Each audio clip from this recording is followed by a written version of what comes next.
stone, no? Sabi nga, lilipat din po yan. So, ngayong umaga ko rin ay tayo po ito ngayon at tayo po natin ang Book of Hebrews, chapter 12, no? At siguro tayo ito ay sundan lang po nga po, sa ko lang po ang basahin lang nyo sa Hebrews chapter 12, at basahin po natin ang buong kapitulo.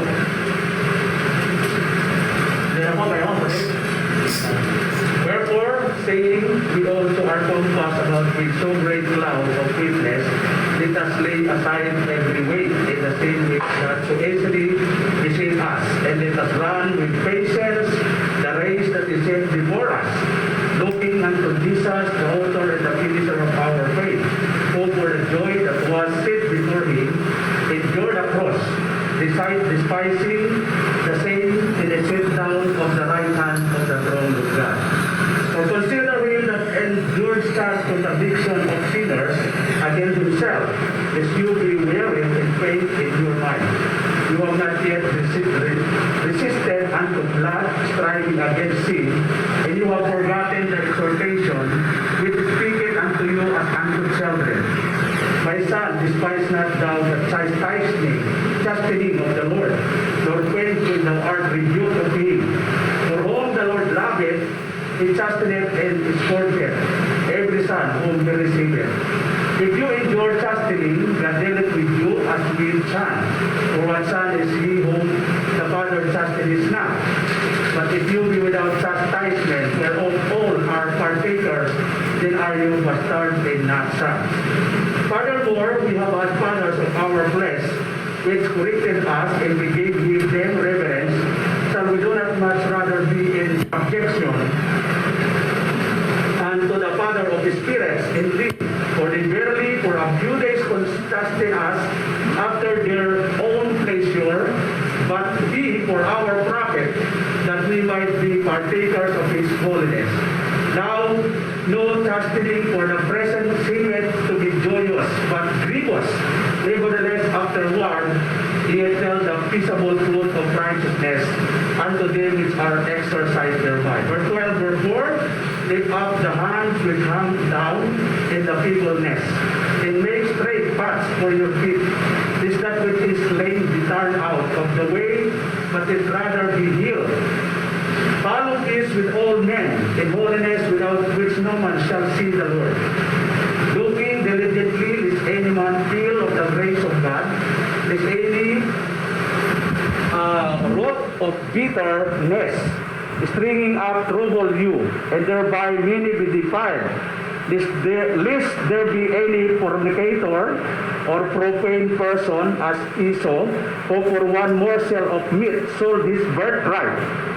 For you know how that afterward, when he would have inherited the blessings, he was rejected, for he found no place of repentance.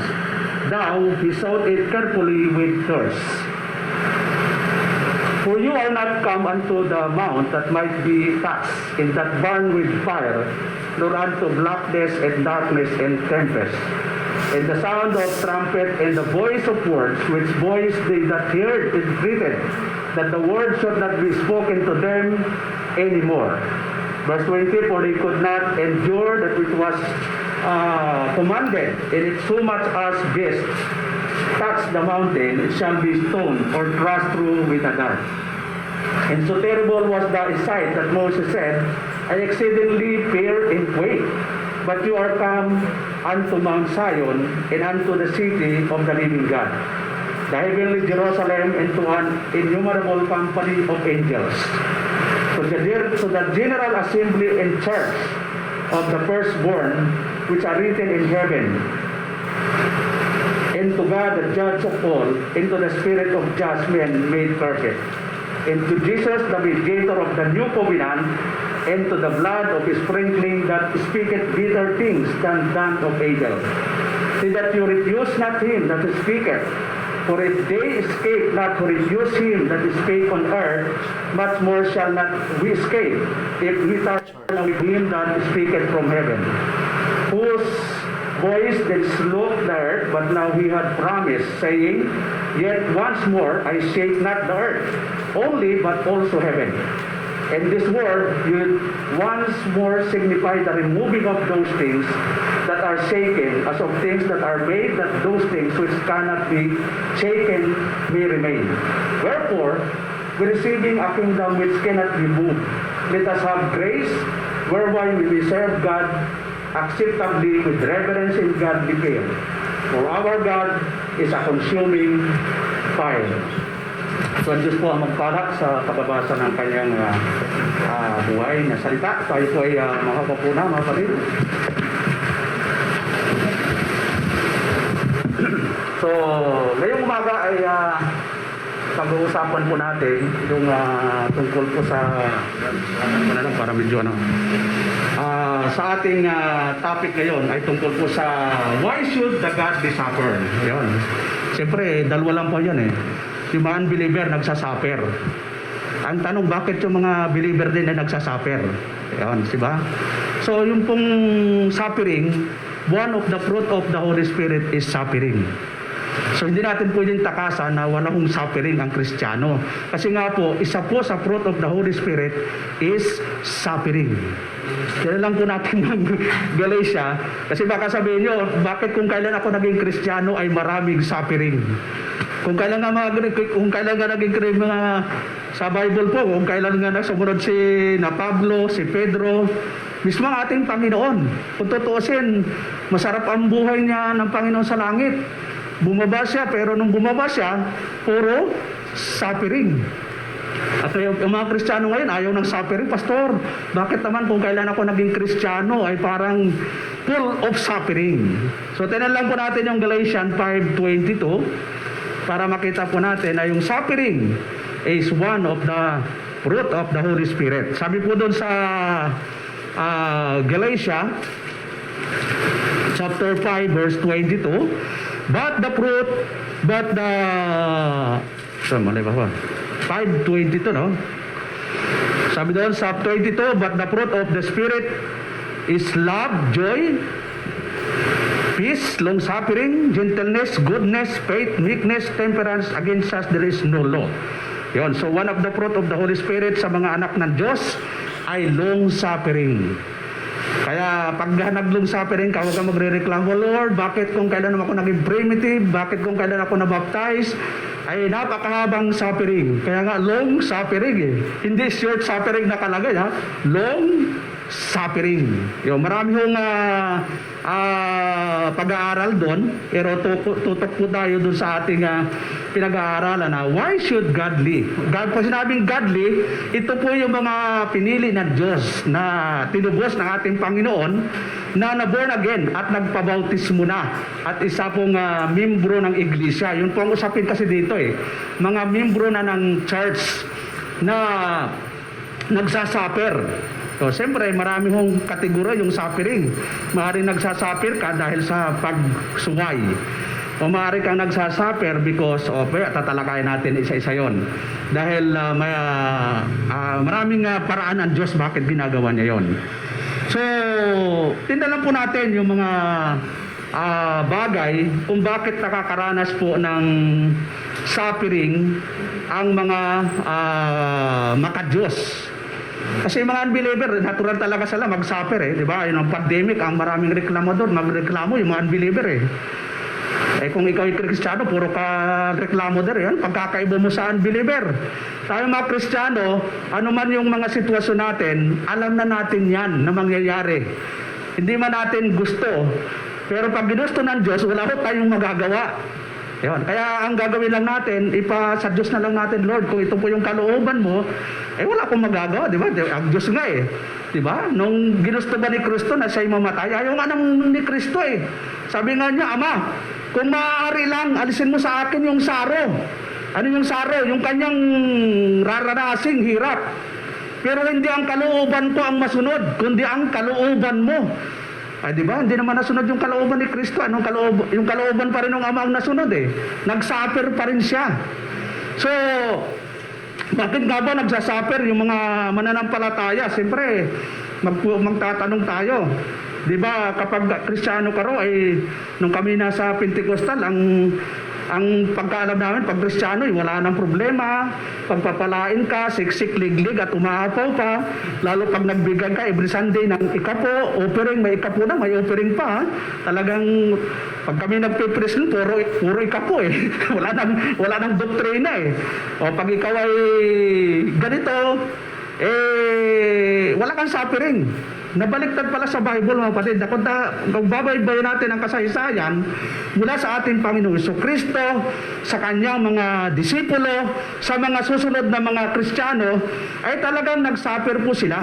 Yan, hindi lang suffering, talagang great persecution. Suffering po yun eh.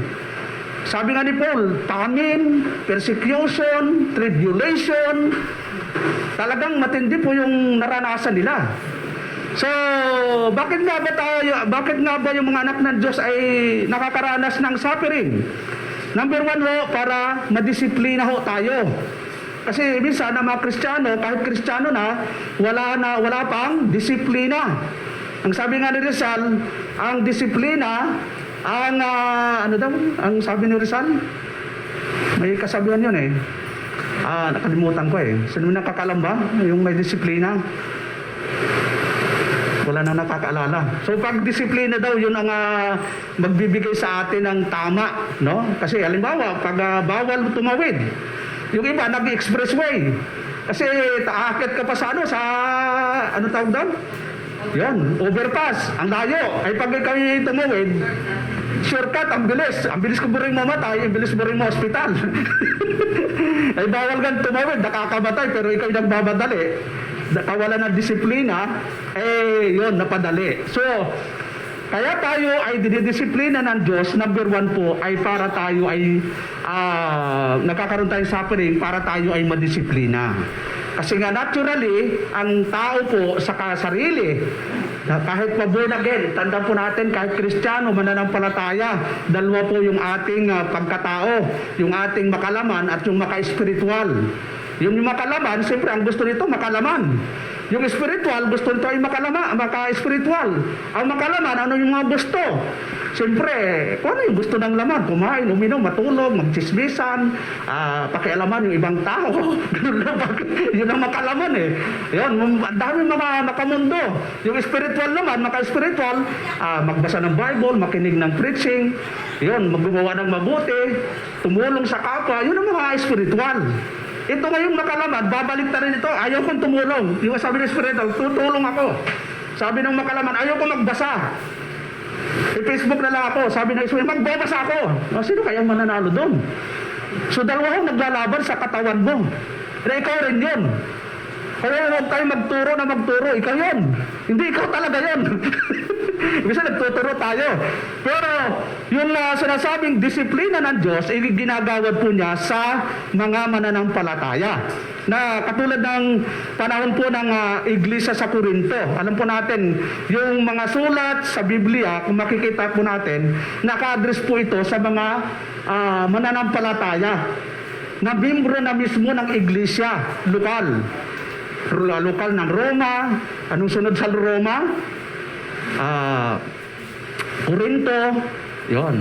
1 Corinthians, 2 Corinthians, so isa lang naman iglesia yon eh. May unang sulat, ikalawang sulat. O bakit sinulatan? May reason po kasi. So tingnan po natin ang 1 Corinthians chapter 11. Yon, ito po yung palagi nating binabasa, every Lord's Supper. At ito po ay kailangan nating makita yung disiplina, yung liso na makita natin dito sa kapitulong ito. Na kung babasahin natin ang buong kapitulo, ay ito ay nagtuturo ng tamang pagsamba. Yon. So halimbawa sa mga lalaki, dapat daw maikli ang buhok. Yon. Ang mga babae, dapat mahaba ang buhok. Yon. Kung maikli daw, magtalukbong ka na lang. Magdala ka ng kumot. Tatalukbugan mo. O tapos siyempre yung mga damit natin, mga suot, siyempre dapat suot babae. Hirap naman magpalda si Brother Arnel. O tapos so kailangan yun, diniscuss po dito sa chapter 11. Kasi nga unti-unti tayo dapat matuto. Hindi naman automatic na pag ikaw ay nabaptize, perfecto ka na, di ba? Kung nga, nabaptize ako, 3 years pa lang, paglabas ko, nagsisigarilyo pa rin ako dati. Ang ganda ng suot ko noon, Pentecostal ako noon. Nasa harap ako ng church. Paglabas ko, nagiginom pa ako Pero sa loob ng church, bless ako, Brad. Pero paglabas, yung laman ko, inom tayo. Baga naglalaban talaga So, patagalo talaga ang process ng conversion. Mapapansin mo sa sarili mo yan. Na pag uwi mo sa bahay, bilis na bilis ka sa preaching, pero pag uwi mo, ang hanap ng laman mo, yung dati pa rin ginagawa mo. Na dapat, mawala na talaga yon. Dapat ang mamayani talaga sa'yo, yung ikaw, yung pagiging Kristiyano mo ngayon. Hindi na yung ikaw dati. Ngayon, tingnan po natin sa chapter 11, yung dulo lang natin, kasi ang discuss talaga dito ni Apostol Pablo, yung tungkol sa worship, tamang worship, ang babae ay dapat ay manamit ng damit, yung buhok, diniscuss dito yung buhok Yon. Kaya, yon mga babae, kung kayo magpapa-riban, yon, tama lang. Huwag kayong gupit lalaki, ha? Yan. Ayun po, puro naman gupit babae pa lang. Mahirap pang pakalbo si Sister Alma, no? Tapos si Brother Adel lang magpanogit. So, tapos dito po, ano po yung sabi dito sa verse 30 to 32? Sabi doon, for this cause, many are weak and sickly among you, and many sleep. For if we would judge ourselves, we would not be judged. But when we are judged, we are chastened of the Lord, that we should not be condemned with the word. Wherefore, my brethren, when you come together to eat, tarry one for another. If any man hunger, let him eat at home, that you come not together unto condemnation, and the rest will I set in order when I come. So ano yung dinidiscuss dito ni Apostol Pablo? Yung kaayusan sa pagsamba at kaayusan din pag nagbabanal na hapunan. Kaya ang pagbabanal na hapunan, mga kapatid, hindi yan biro-biro. Yan ay realidad na kapag ikaw ay naglo-Lord Supper, nakikipag-isa ka sa katawan ng ating Panginoon. At siyempre kapag nakikipag-isa ka, dapat yung attitude natin, yung dapat ginagawa natin is according to the will of the Lord. Hindi pwedeng yung sarili mo ang masunod. Dapat ang masunod yung gustuhan ng Diyos. Pagdating po sa pagsamba, pagdating po sa pagbabanal na hapunan, kaya pagbabanal na hapunan, nag-iintayan. Yun. Dati nga, yung background kasi nitong Corinto, talagang may pista, parang pag nag-Lord Supper sila mga kapatid talagang kainan talaga. Yung bawat isa, nagdadala ng mga handa. Hindi pa nga ng Lord Supper, nagkakain na kanya-kanya. Mayaman, kapwa mayaman. Kasi siyempre, iba yung dala yung mayaman May fruit salad doon sir, tsaka litson. Yung mahirap, puro tuyo lang na sinugba. Yun, sunog na sunog pa. Sila, nagsasama-sama sa isang grupo sila. Na hindi dapat ganun, no? Na tayo, pag nagpe-fellowship, nagdi-dinner fellowship, ano man ang dala mo, parang sa akin na rin, Brad. Kasi ikaw na nga ang nagluto, sa'yo pa rin. Ikaw na nga ang nagtikim, ikaw pa rin ang maupos. Dapat share. Yun, kaya nga pag nakakatuwa dito na pwede naman na tayo mag-Lord Supper siguro sa sa next Friday, Sunday. Yun, parang pwede naman yun, kakain lang naman Yun, sige. So, yun po yung issue dito na sinasabi ni Apostol Pablo sa mga mananampalataya sa Corinto. Na ang sabi po niya, ulitin lang natin na doon sa for this cause many are weak. Yun, pag sinabing weak, hindi ito physical weak. Marami spiritually weak. Yun, napapansin mo ba nyo sa inyong sarili? Huwag na natin tingnan yung iba. Sa sarili lang natin. Paano malalaman na ikaw ay spiritually weak? Pag hindi ka na nakapagbabasa ng Biblia sa isang araw, spiritually weak ka na. Pag hindi ka na nakakapag-pray sa isang araw, spiritually weak ka na. Ayun. Kasi nga, galaw 24 hours, tapos hindi ka makapagbasa ng Biblia. uwi ka na nun. Kita mo, pag ikaw hindi kumain, material, physical food, na isang araw, Brad o sister, hindi ka ba manghihina? Manghihina ka. So, ganun doon sa spiritual. Kaya malalaman mo yung mga taong spiritual weak. Yun, mahina po talaga. Kasi nga po, pinabayaan yung kanilang spiritual na kalagayan. So, lang po natin ang Hebrew, no? Yung binasa natin kanina. Medyo mahaba po yung topic natin, mga kapatid. At tiyaga lang po tayo. Dito sa Hebrew, ilang talata lang ating babasahin. So, bakit nga ba tayo ay nakakaranas ng tinatawag na godly supper? Number 1 po yun, yung dinidiscuss natin, for disciplinary. Yun, para madisiplina ho tayo. Kasi, pag wala hong disiplina, hindi mo magagawa yung tama eh. Diba? Common sense lang. Pag sinabi sa may nakalagay, huwag magtatapon ng basura, huwag ka magtatapon. Eh, makikita mo kung saan yung huwag magtatapon, doon maraming basura. Sinabing huwag iihi. Abay, ang panghi. Okay, pero mga Pilipino talaga, mga tao talaga, no? Kung saan yung ipinagbabawal, yun, ginagawa. Ay, masarap daw yun, bawal daw. Ay, unbelievable po yun. Pero sa Kristiyano pa din, pag sinabing bawal, bawal mo talaga. Huwag natin i-justify, wala naman akong matapunan eh. Yung kapitbahay ko nga, doon nagtapon eh. Di nakikisabay na lang. Yung kasing truck, hindi pumasok sa aming street eh. Parang ganito eh, no? Ang laking truck ang dumaan. Dito lang dumaan sa amin. Aba, yung taga-bawar, nag-murmuring. Yun, ganun ho talaga eh. Pero tayo mga Kristiyano, huwag tayo makigaya sa unbeliever, sa mga hindi Kristiyano. Kung hindi man nadaanan tayo, maraming paraan naman. Ihiwalay yung mga nabubulok at sa mga hindi nabubulok. Yun ang sekreto. Yun ang sabi ni Brother Jerry. Yun, Brad, sabi sa akin, Pastor, gano'n ba kabigat yung basura mo? Sabi ko, kaya ko nga ganito. Kasi puro plastic lang mo eh. Kasi yung mga nabubulok, binabuan ko dyan sa lupa. Ginagawa kong compost. Kasi may taniman po ako dyan, may Garden of Eden po ako dyan eh. Tapos sa isang araw yun, may kubra na Brad. So, ibig sabihin, lahat may paraan naman. Nalagay natin sa disiplina. Lalo na sa spiritual. Ang gusto ng Diyos, madisiplina ho tayo pagdating po sa ating spiritual na buhay. Halimbawa, sa sarili lang natin, 24 hours ang oras natin, nakakapagbabasa-baba tayo ng Bible, kapatid. Naka-mindset ba ang ating isip na bukas, ito po, nasa Exodus na ako. O bukas ay Genesis chapter 1, verse 1 pa rin ako. Ilang taon ho yan? Kasi kung Genesis 1 chapter 1 ka pa lang, ay ilang 10 taon na yan, ay hindi ka talaga nakasulong. Kasi ang tamang pagbabasa ay systematic reading. Pag sinabing systematic reading, nagbasa ka ng Genesis, natapos mo yon, sunod Exodus. Tapos, anong sunod sa Exodus? Yun, Leviticus. Hanggang matapos mo ang book Revelation, balik ka na naman sa Genesis. Imamindset mo talaga yon na everyday makapagbasa ka ng Biblia. Yon.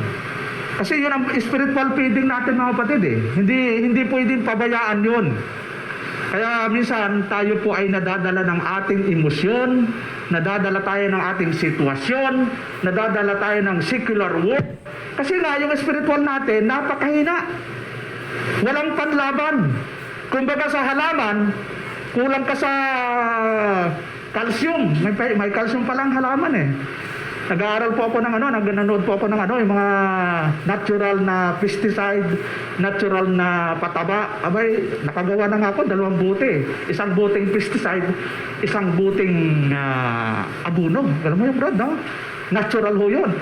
Sabi nga nung nagtuturo, nasa bahay lang po natin ang mga pwedeng gawing pesticide. Yan, sibuyas saka bawang, saka sili. Yun. Pag in-spray mo yan, yung patay lahat ng mga piste, mga kapatid.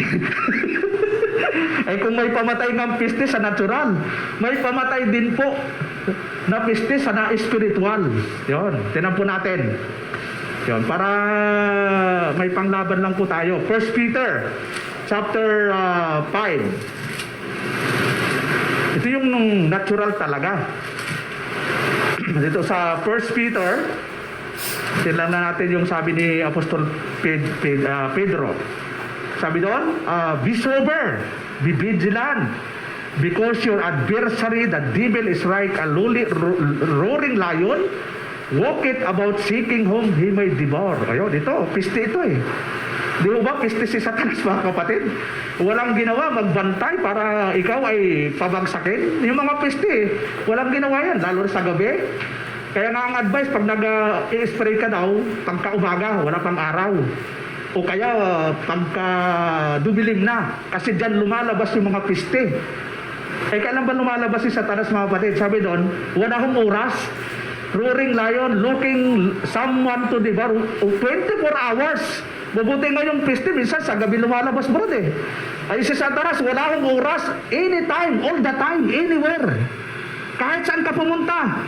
Ay, pastor, sa simbahan, pwede ba pumunta si Satanas? Paborito nga lang simbahan, mga kapatid eh. Para makita niya, sino pa yung natutulog? Sino ba yung nandito, ang iniisip ay yung lunch. Sino bang iniisip dito ay kung sino-sino. So dapat pag nandito tayo sa church, mga kapatid, ang iniisip natin si Lord. Ang iniisip natin kung paano natin mabigyan ng glory ang ating Diyos. Bayaan mo yung mga bagay. Mamaya, matapag na narapos ito eh. Isipin mo na yung gusto mong isipin. Pero habang tayo nandito, ang iisipin natin, paano natin mag-glorify ang ating Diyos na makapangyarihan sa lahat. Yun. So, pero ito pa rin po, James 4:7. Ito yung mga pamamaraan lang na pwede natin gawin. James chapter 4 verse 7, ano po yung sabi ng ating Panginoon, ng ating kapatid na Santiago, no? James chapter 4 verse 7, sabi po doon, submit yourself therefore to God. Resist the devil and he will flee from you. Yun, unang-unang gagawin ng mga mananampalataya, mga kapatid, ay yung magpasakop sa Diyos. Yun. Submission talaga ang keyword eh. Ang ating Panginoon nagpasakop sa kanyang Ama.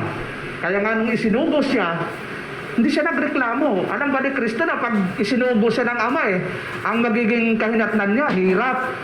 Ipinanganak pa lang, hirap na siya, mga kapatid eh. Kung saan-saan siya dinadala eh. Saan po siya ipinanganak? Sa Bethlehem. Tapos after, dinala po siya sa Egypt. Yun, kasi nga, mayroong persecution. Sanggol pa lang na persecuted na siya eh. Tapos nung lumaki-laki na siya, nakikipagdebate na po siya sa sinaguga. Alam mo, maliit pa lang eh, bata pa lang, nakikipagdebate na. Eh ano yung lesson doon? Na ang anak natin pwedeng matuto ng mga spiritual kapag tayo mismong mga magulang, maliit pa lang, tinuturuan natin yan. Halimbawa, nagsimula ka, maliit pa lang, tinuturuan mo about tulip rod, about 5 pieces of salvation. Anak, halika nga dito, anak. Oh, alam mo mga anak na mayroong 5 pieces of salvation? Pag palagi mong nababanggit yan, baka bukas turuan ka na yan eh. Di ba pa, sabi mo may 5 pieces of salvation? Sa ulo mo ba yan pa? Baka ikaw pang tanongin nun eh. So, yung obligation po natin ay malaki po pagdating po sa pamilya. Lalo na po tayong mga kalalakihan. Ang decision making nasa lalaki. So, di naman natin nanano ang babae, no? Tayo po ay biblika lang. Ang decision making ibinigay ng Diyos sa lalaki.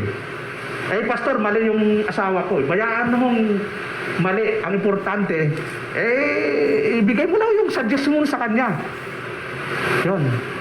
Huwag mo ipipilit yung side mo. Kasi pag ipinilit mo at mag-aaway talaga kayo. Ngayon, kung mali siya, di siya naman paparusahan ng Lord eh. Basta ibigay mo lang ang respeto. O sige, ito ba, daddy. Ano ba ang tawag mo? Daddy, daday, dudoy, dada. Sa probinsya, ang tawag dyan mga pay, may. Yon sa amin. Pay, may. Yon, hindi ko alam sa inyong probinsya, Brad, anong tawag? Papang. mamang. Ayun. So, ano man ang tawag mo. So, maaaring kayo mag-debate. Kami ni Mrs. nagdidebate kami. May gusto siya, may gusto ako, magkaibang gusto namin. Sabi ko, pakinggan ko yung gusto mo, pero irespeto mo yung gusto ko. Ano man ang mangyari, kung ako'y paluin ng Diyos, kasi ako ang nagdesisyon. Kaysa naman ikaw ang paluin ni Lord, dahil hindi mo respeto ako, lahat tayo damay. Yan. Ganun ang ano namin. Kaya minsan umaabot kami 3 oras kadidebate. Pero in the final, yung inaanalisa namin na kung ano yung tama. Yun. Ngayon na tayo naman mga lalaki, Brad. Pakinggan naman din natin ang babae. Hindi naman akala mo, sabi ni Pastor, ha? Makinig ka, ha? Hindi ho. Pakinggan na natin ating asawa. Baka naman sila ay tama. Ang ibabalansin natin. Hala, sinabi ng asawa mo, Daddy, matulog kang maaga para hindi ka napupuyat. Ba't magkatanong? Oo naman, no? Kailangan balansin mo. Tama ba itong asawa ko? Yun. Kasi anong oras ka ba natutulog? Hindi, alas 5 eh. At talaga mapupuyat ka. So, yung payo ng mga asawa natin, babalansin natin. Yun. Babalansin natin, baka naman tama sila. Kasi kung baka may isang ang pastor eh. Sabi ng pastor, Pastor, tama ba yun na ang misis ko parang siyang gustong yung nag-a-advise sa akin, parang baliktad ako, dapat nag-a-advise sa kanya eh. Hindi naman masama mag-advise ang asawa. Yun, as long na tama yung advice niya eh. Ang unang taga-advise, mga kapatid, ang asawa eh. Hindi pwedeng ibang tao mag-a-advise sa'yo. Ako nga, pagkatapos nito, sinasabi, ano bang mali ko sa preaching ko? Siya ang taga ko, nililista nga niya eh. Ito, paulit-ulit ka. So at least alam mo, si Brother Arnel nahiya magsabi sa akin yan, si Brother JR. Pero yung asawa hindi mahiya yan. Kasi nga asawa mo yan eh, iisang laman na kayo. Kaya nga sinabi ng Diyos na ang mag-asawa ay iisang laman na. Hindi ibig sabihin iisang laman kayo, pero sa lahat ng aspeto dapat iisa kayo, nagkakaisa kayo, may unity kayo. Hindi nagkakaiba-iba. Kasi pag mag-asawa nagkakaiba-iba at ipipilit ng isa yung gusto, ipipilit din ng lalaki yung gusto ng babae. Ano ang dulo doon? Away talaga. At mangyayari na maghahabunan ka. Gusto mo maghiwalay tayo? Gusto mo? Sige. Ano, gusto mo ba yan? Matagal na eh. Talaga naghahabunan pa. Sige, ako na magbabalot ng yung damit. Matagal na, nakabalot na eh. Yun, hindi naman dapat maganon. Ang dulo pa rin ng anuman pagtatalo ng mag-asawa ay pag-aayos. Yun, hindi ho paghiwalay. Wala hong advice ang Bible na kapag nagkaroon ng problema, ang dulo ay hiwalay. Hindi ho. Ang dulo talaga mag-ayos. Lalo na pag may mga anak. Yun. Kahit wala kayong anak, hindi naman na usapin kung may anak, kaya nga nagsama kayo, mag-asawa eh. Yun, magsasama sa hirap at sa ginhawa. Yung hirap, para ang daming sanga nun eh. Pag walang pera. Pag walang, ang daming sanga-sanga nun, bro, no? Kawang hirap. Pag wala kang maisaing, pag wala kang pambayad sa mga bill, ang daming Judith kaya eh, no? Mabuti nga, nakabayad ako ng ilan yung binayar natin? 3,600. Binalik ko yung internet. Nagbayad ako, isang buwan, ayaw. Ito po, yung babayaran nyo, akong kwintado. Sabi ko, at least may dumating na ulan-ulan na blessing. Kunting shower of blessing. Sige, itodo natin para maibalik lang yung internet. Ganun lang ho, mga kapatid. So, huwag tayong masyadong ng mga bagay na ikasisira ng ating magandang relasyon. Kasi sa Satanas, walang ginawa yan para sirain yung relasyon natin. Una, relasyon sa Diyos. Pangalawa, relasyon sa pamilya. At relasyon sa iglesia. Yun. Pag nasira po yun, lahat o tayo. Ikaw magsasuffer. Iglesia magsasuffer. Puro tayo suffering. Di ba? So, yun po ang reason ng Panginoon para tayo ay madisiplina. Kaya importante po na tayo po, mga mananampalataya, especially yung mga Kristiyano, gawin po natin yung ating obligasyon sa Diyos. Hindi mo obligasyon sa akin. Hindi ko rin ikaw, gagawin ko ito, hindi dahil sa inyo. Gagawin ko ang obligasyon ka sa Diyos. At pag sa Diyos mo ginawa, ano man ang maging resulta, sa Diyos mo ginawa eh. Di ba si Noah, mga kapatid? Nangangaral po siya, ilang taon po siya nangaral? 120 years, Brad. May naniwala ba sa kanya? Kahit isa, wala, Brad eh. Pero nagreklamo, Lord, kahit isa, wala. Napapagod ba siya? Napapagod siya, pero wala siyang complain na walang naging resulta yung kanyang ginagawa. Kundi, ang importante, masunod mo ang Diyos. Ano man ang maging resulta nito, at least nasunod mo ang Diyos. Kasi naman yung may resulta ka, ito ay dahilan sa pagsuway mo. Magiging masaya ka lang sa una. Pero sa katagalan, kalungkutan din ang resulta, miserable. Kaya yun ang ina-advise po ng banal na kasulatan. So, tinrahan po natin mga kapatid, yung pangalawa na dahilan kung bakit tayo ay nagsasuffer. Pangalawa yung preventive, para makaiwas tayo. Tinan po si Apostol Pablo, tinan po natin yung 2 Corinthians chapter 12 verse 7. Yan. Sa 2 Corinthians chapter 12 verse 7. Ano po yung sabi ng ating kapatid na Pablo? No? Sabi na, unless I should be exalted above measure to the abundance of the revelation, there was given to me a thorn in the flesh, the messenger of Satan to betray me, lest I should be exalted above measure. O, alam mo si Apostol Pablo, nakausap ng Diyos ko ito, nakausap ng ating Panginoon, pero inaamin pa rin niya, may thorn of the flesh pa rin pa siya, mga kapatid. Na ibig sabihin, may naglalaban sa sarili niya. Ano yung naglalaban? Laman at saka espiritual. Yon. Sabi nga niya, yung gusto kong gawin, di ko magawa eh. Kasi talagang may labanan eh, battle. At di ba, sunod-sunod nating preaching po about puro battle talaga eh. Kasi talagang may labanan talaga na nangyayari sa ating spiritual na buhay. Kaya, paano natin ma-prevent yun, mga kapatid, no? At yung prevention, siyempre, sabi nga, prevention is better than cure. Yon. Mahirap pag nagawa mo na yung isang mali. Pwedeng ma-cure yun. Pero, siyempre, kumbaga, katulad yan, pag na-COVID-19 ka ngayon, mahihiwalay ka sa pamilya. Hindi ka pwedeng dalawin. At pag namatay ka, hindi ka pa rin pwedeng ilibing. Yon. Pero yung bayad, ikaw ang magbabayad. Ilan ang bayad doon, Brad? Minsan milyon, ano? Ganun, hindi naman na makita yun. So, prevention. Kaya nga tayo, di ba? Paglalabas, huwag kakalimutan ang mask. Yon. May kita dito sa atin, no? Parang natural na lang eh. Minsan lalabas ako. Sabi ko, mga tao talaga, parang natural na lang. Pag iniisip ko nga, malay mo, magalit si Lord at titigas ang ulo nito. Lahat ng walang nakabas, matumba na lang. Pwede naman natin ipinag-pray, pero pwedeng gawin ng Diyos yun, di ba? Kita mo sa panahon ni Moises, yung hindi, sabi ni Moises, yung panig sa akin, sumunod sa akin. Di ba? Sumunod. Yung hindi sumunod, anong nangyari sa hindi sumunod? Kinain po ng lupa. Kaya ng Diyos yun.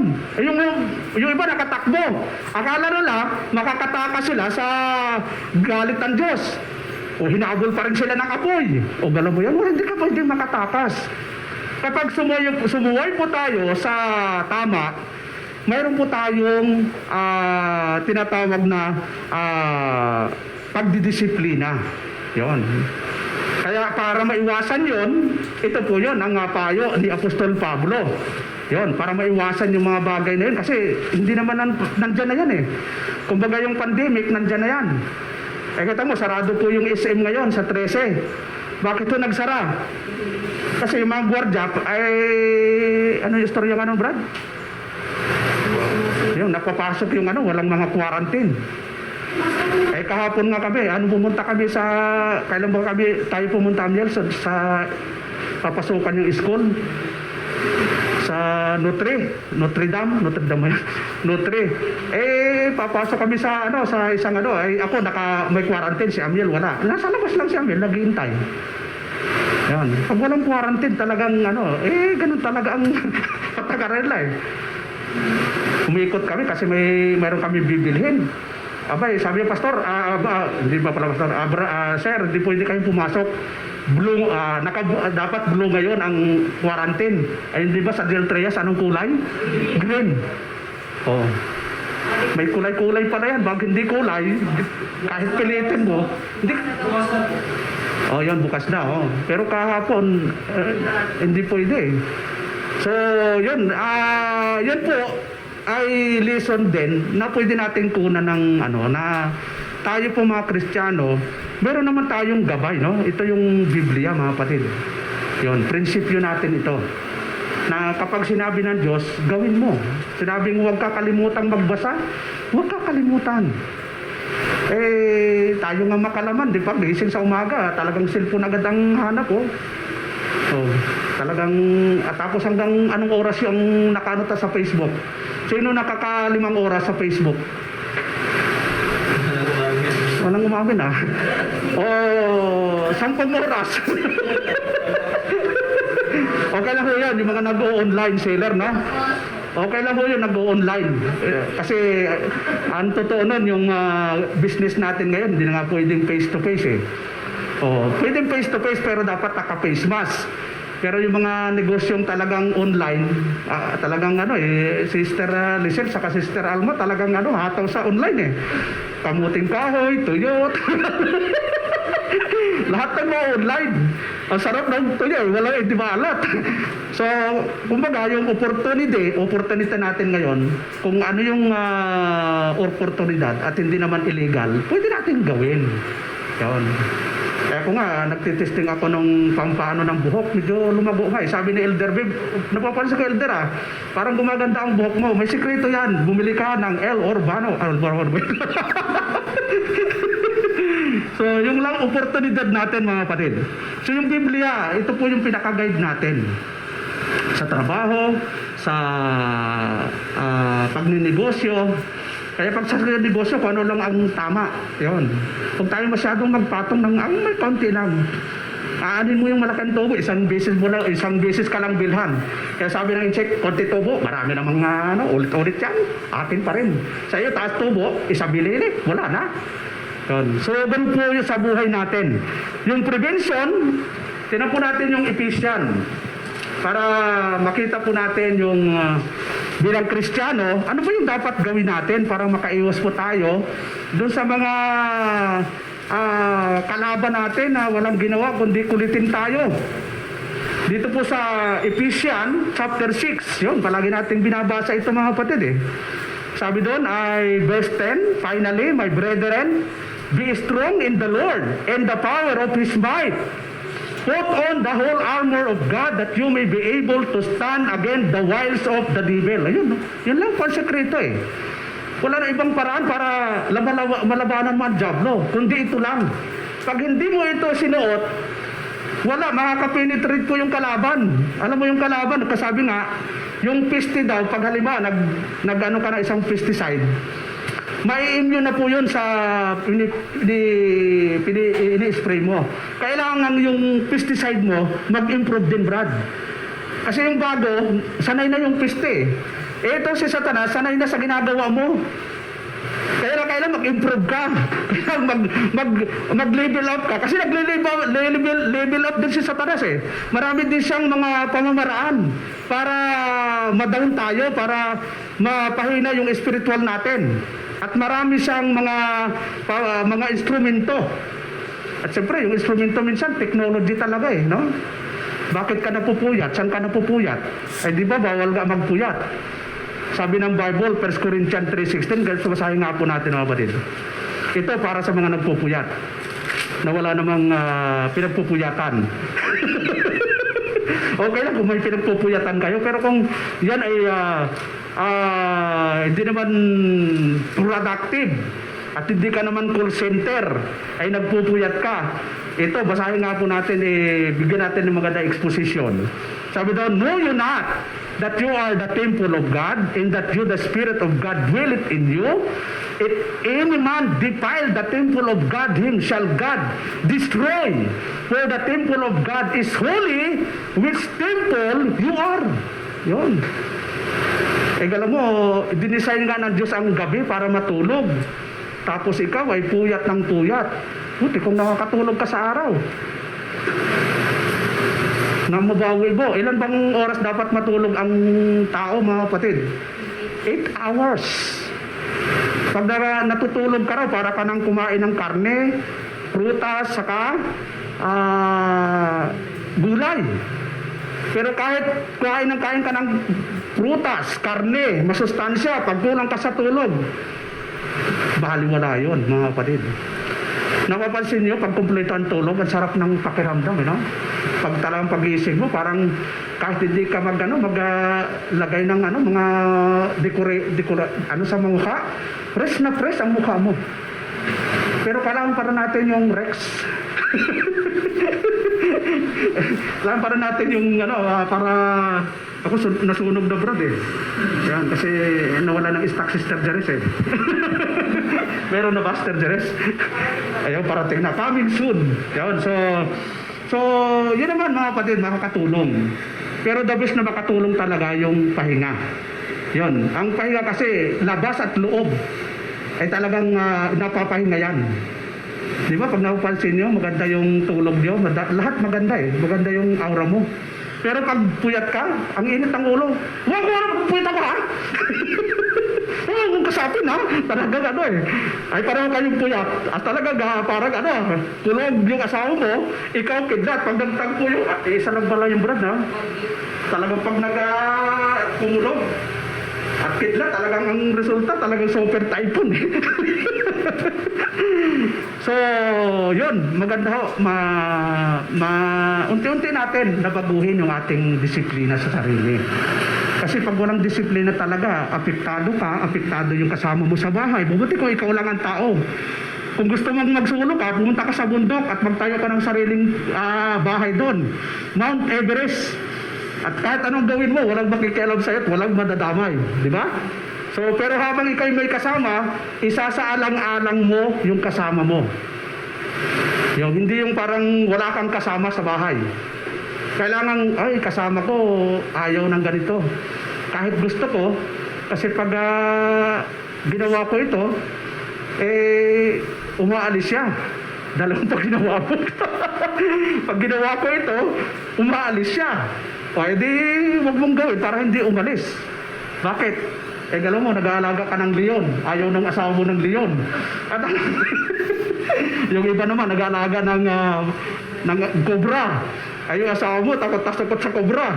Kasi ikaw nga, tinatawag na cobra So, yung mga bagay na respeto sa asawa mo, sa kapwa mo, ibigay natin. Lalo sa mag-asawa. May nabasa nga po ako mga batid kapag may mag-asawa, ang anak mo ngayon maliit. Yan, magdadalaga yan, magbibinata. Mag-aasawa yan, brad. Iiwanan kayong dalawa. Sinong natira? Kayong dalawa lang. Nagsimula kayo sa dalawa, magtatapos kayong dalawa rin. Kasi may sarili ng magpapamilya yung mga anak mo Ngayon, mahal na mahal natin yan para ayaw nating mawala yung mga anak. Huwag ka muna kumalis, anak. Dito na kayo tumira. Anay, may tatanapayaan mo yan. Pero hindi natin pwedeng pigilin kasi biblically, sabi ng Bible, ang mag-asawa ay dapat humiwalay sa magulang. Yon.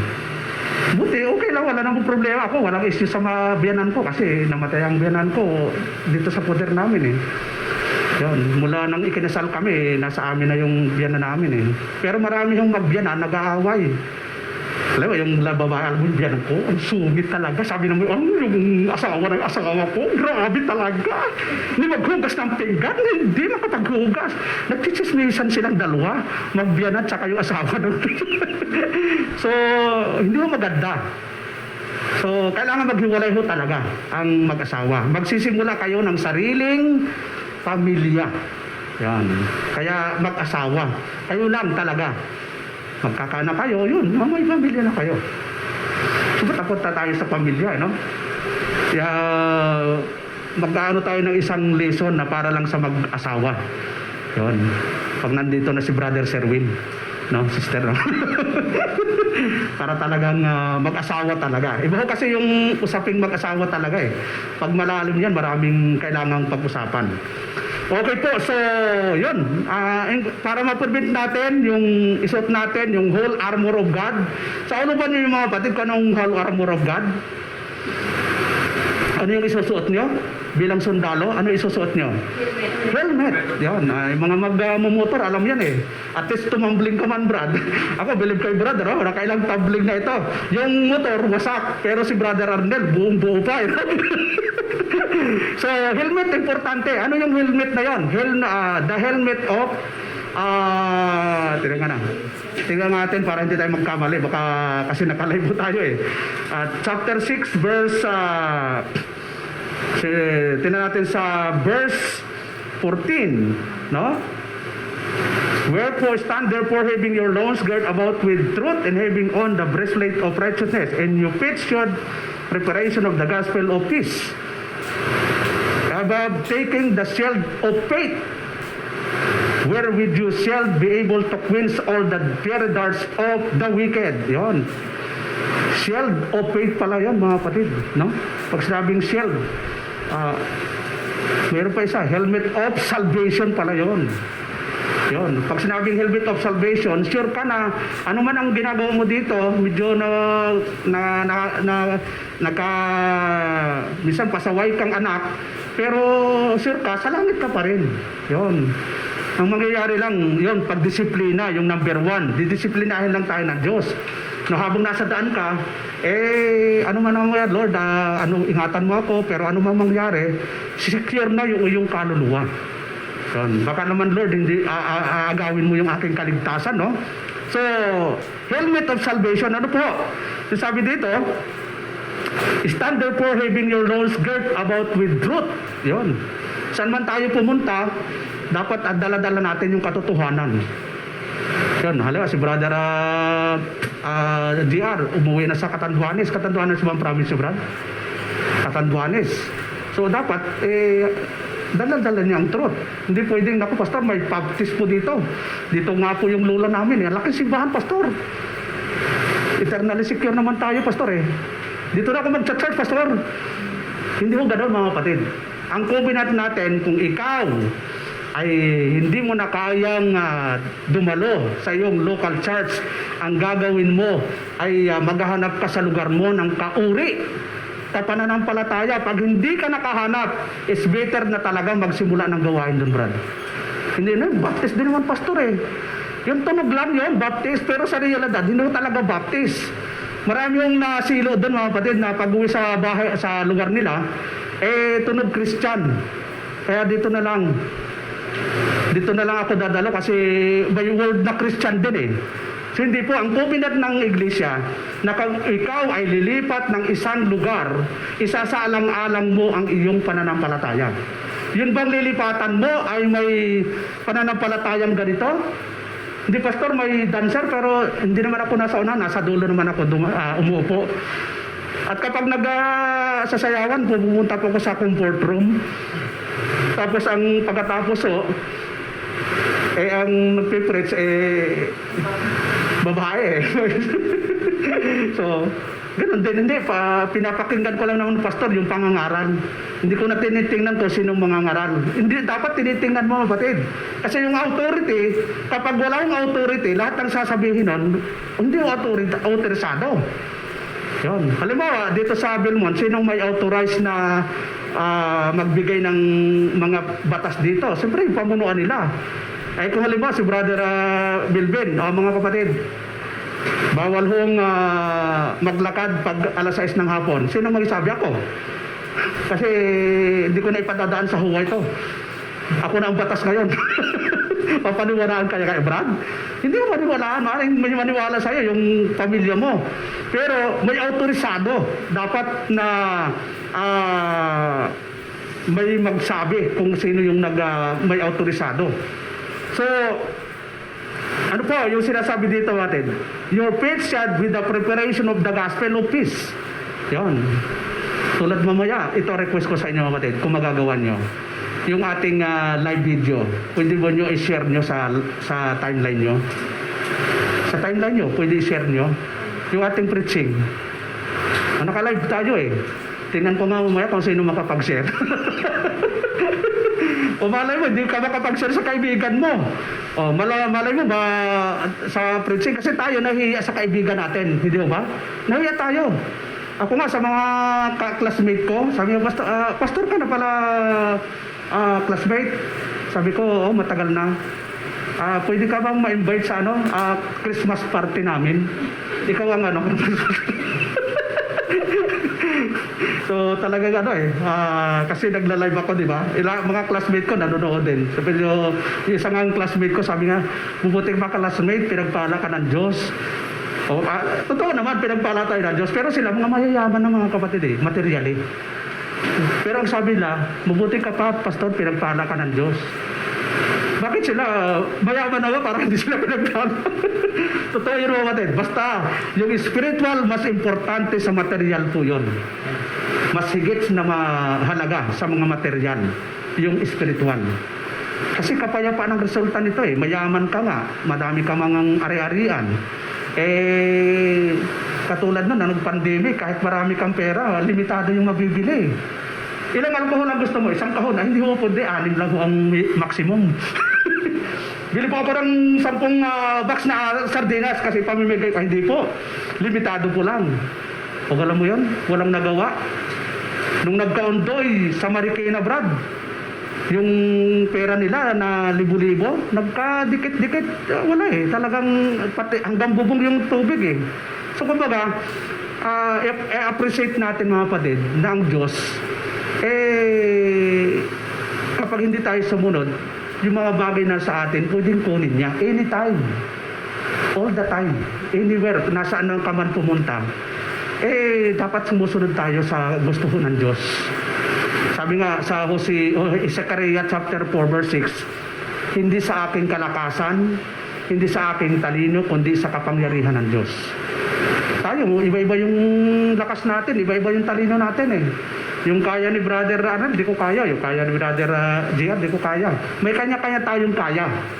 Na pag pinagsama natin sa iglesia, magiging maaluan. Tulad yan, meron tayong salamat sa Diyos, may nag-provide ng ng cellphone, para mayroon. Dati nag-ikis-ikis yung ahas na ginagamit ko Ganon yung ginagamit kong ng cellphone may ginamit si Lord At ngayon, kita mo pero walang sound pero malakas ang dating nito sa naka-live.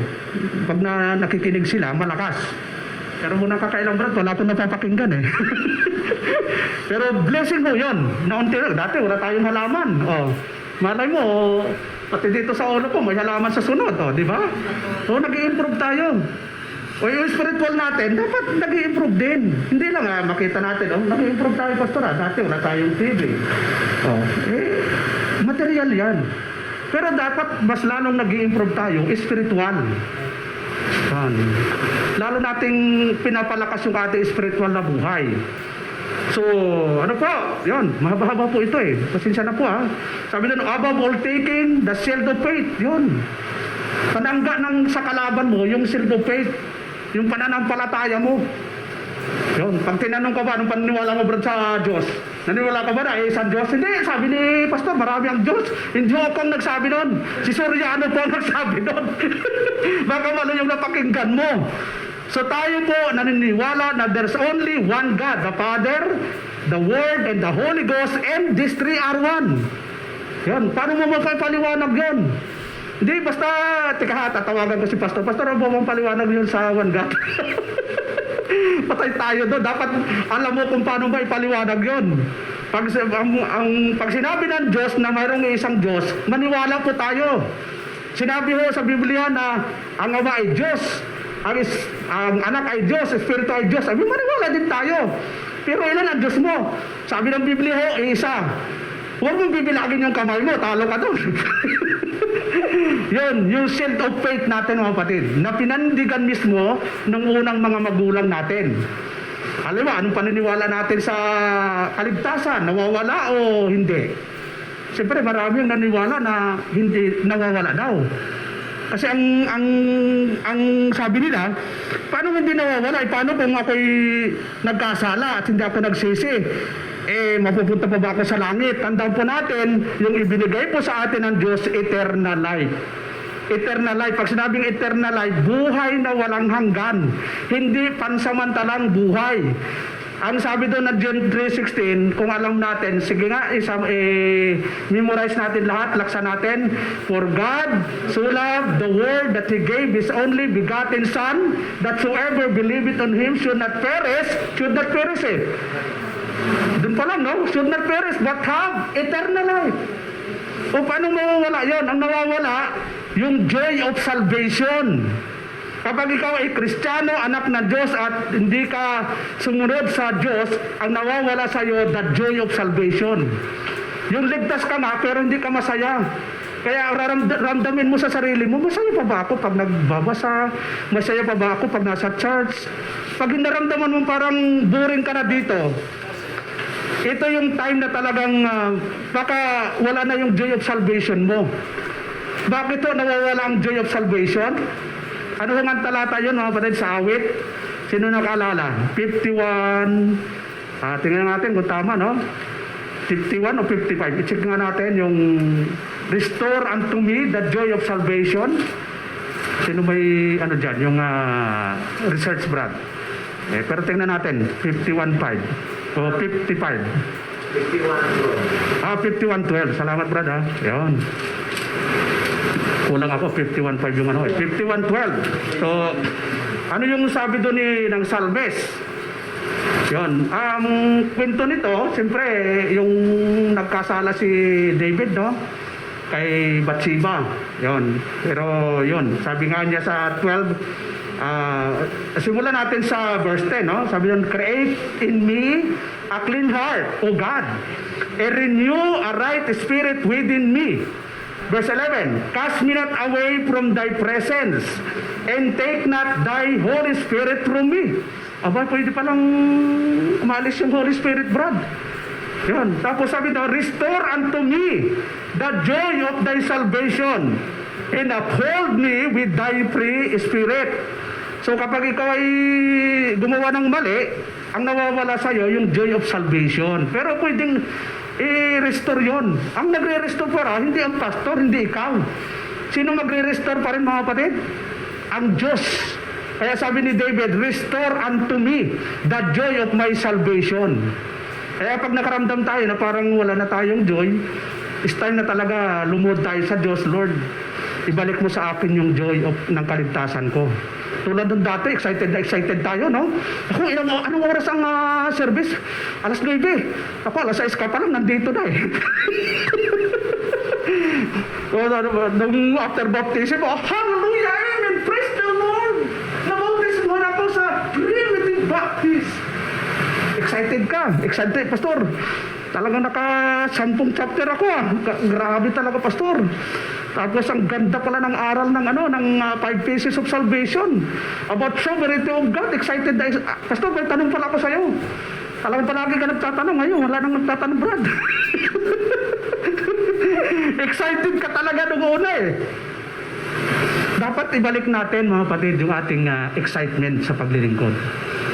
Hindi naman na sinabing alas 6 nandito. Tulog pa rin ako. Hindi, gising na ako noon. Pero huwag naman pupunta alas 6. Mga siguro mga 8 o 8:30, ganon. Yun, kung gusto mo lang, pag ayaw, wala namang pilitan eh. At tapos pagdating mo dito, edi yan, mag-meditate ka, nagbabasa, nagpipray ka, ganun po talaga ang ugali ng Christian. Kapag dating dito, yun, nagpipray ka, o babasa ka ng Bible, o kaya kung ano man yung maitulong mo, pastor, ano ka pa pala, nagwawalis, ako na po. Pag nabutan mo ako nagtatambling, magtambling ka rin. So, yun po yung natin mga kapatid. Sa buhay po ng Kristiyano, importante na, bakit na ba tayo hindi na naalis na yung saya? Baka naman may pagkukulang na tayo sa Diyos. Baka naman marami nating nagagawa. Katulad ng sinasabi ng Book of Revelation, no? Tinan po natin yung Book of Revelation chapter 2, no? Ito, binabalik-balikan lang natin para makuha lang natin. Sabi doon ng Panginoon, I know thy works and thy labor and thy patience and how thou canst not bear them which are evil, and thou hast tried them which say they are apostles and are not, and hast found them liars. And has borne and has patient, and for my name's sake has labored and has not fainted. Abay, pagdating sa paninindigan, itong Ephesians church na ito, nandun mo yung kanilang paninindigan, mga batid eh. Pero makita natin sa verse 4. Ano yung sabi doon? Nevertheless, I have somewhat against thee because thou hast left thy first love. Yun, nawala yung first love. Sino bang first love talaga natin, mga batid? Hindi yung asawa mo, hindi yung nanay mo, hindi yung anak mo. Ang first love talaga natin, ang Diyos. Yan. Kaya pag ginusto ng asawa mo at ayaw ng Diyos, payuhan mo yung asawa mo, sweetheart, hindi kita susundin. Kasi ayaw ni Lord. Mas gusto kong sumunod sa Diyos kaysa tao. Hindi ba yan kita pag hindi ka sumunod sa akin? Bakit yung Diyos mo ba, Yan. Ganun talaga, di ba? Sabi ni Joshua, it's for me in my house, we will serve the Lord. Maganda yun, punto. Kung magkakasama kayong pamilya na magsiserve the Lord, kahit yung ibang kapaligiran mo, ayaw na. Pero kung halimbawa mag-asawa, minsan yun po struggle sa mag-asawa eh. Di ba yung battle, yung labanan, nasa loob mismo ng bahay? Nakikita niyo mga mag-asawa? Nasa loob mismo yun ng bahay ang battle, ang labanan. At minsan nagsisimula yan sa napakalit na bagay. Pinabili ng suka yung asawa mo. Magkano binigay ko sa'yo? 20. Magkano ang suka? 15. Ba nasa yung 5 piso? 5 piso lang hinahanap mo? Ako nga nabibigay sa'yo. Magdidibate ba yan? So, minsan nakaunting bagay lang, no? So, yun po yung kailangan bantayan natin. Yung mga kaunting salita lang, mga kaunting salita, yun ang ginagamit ng kalaban para tayo ay ma-down, no? At magkaroon kayo ng debate, yun. At kakadidebate nyo, hindi nyo wala yan, lumalawag na kayo sa hindi tama. Yun na yun, ko lang. So, ano sunod po mga batid? Yung the learning of obedience, yung pangatlo pa lang tayo eh. As Christ suffering. So, tinan po natin yung Hebrew chapter 5 verse 8. The learning of obedience. Hebrew chapter 5 verse 8. Ano po yung sabi po doon mga kapatid sa verse 8? Thou we were our son, yet learn the obedience by the things which are he suffered. In being made perfect, he became the author of eternal salvation unto all them that obey him. Yun, kita mo, no? Ang ating Panginoon, good example siya bilang masunurin. Na kahit sa mahirap ang pagsunod, pero sumunod po talaga siya. So, ganun din dapat tayo mga batid. Bilang tayo mga anak ng Diyos, dapat tayo ay masunurin sa Kanya. Bilang tayo mga anak. Ano ang kanyang gusto, wala tayong magagawa. Talagang tao tayo eh. Nilikha tayo, obligasyon nating sumunod sa Diyos. So, panghuli, ano yung panghuli? Sa the providing of bitter testimony for Christ. Ayun, ito yung importante, yung magandang patutuo natin sa labas. Ano ba yung masasabi ng mga taga-labas sa atin? Kaya nga, di ba, loob at labas. Hindi lang loob, hindi lang labas. Talagang buong pagkatao mo, dapat may magandang patutuo mo.